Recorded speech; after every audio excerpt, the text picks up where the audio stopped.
తదుపరి రాశి గురించి తదుపరి కన్యా రాశి.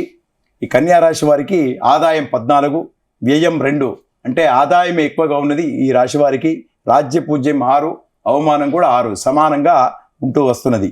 ఈ రాశి వారికి ఇప్పుడు మే 14 వరకు ముట్టిందల్లా పట్టిందల్లా బంగారంగా ఉంటుంది.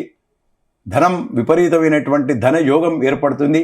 స్థిరాస్తుల లాభం ఏర్పడుతుంది. అలానే అనుకున్న పనులన్నీ చాలా చక్కగా ఉంటాయి. తర్వాత మే 19 తర్వాత రాహు కూడా 7వ స్థానం నుంచి రివర్స్ వచ్చి 6వ స్థానంకు మారుతున్నాడు. కనుక వీరికి అనుకున్న పనులన్నీ చక్కగా నెరవేరుతాయి. స్థిరాస్తుల యోగం, స్థిరాస్తులు విపరీతమైనటువంటి లాభసాటిగా ఉంటుంది. వారికి డబ్బు లేకున్నా స్థిరాస్తులు ఇల్లు యోగం వచ్చినట్టుగా ఉంటుంది. ఎక్కడి నుంచో సమకూరి వాడికి తప్పనిసరిగా లాభసాటిగా ఉంటుంది. ప్రమోషన్స్ అటువంటి వస్తాయి. పై అధికారుల మెప్పు పొందుతారు. వారి ఉన్నటువంటి కష్టం కూడా తొలగిపోయేటట్టుగా ఉంటుంది.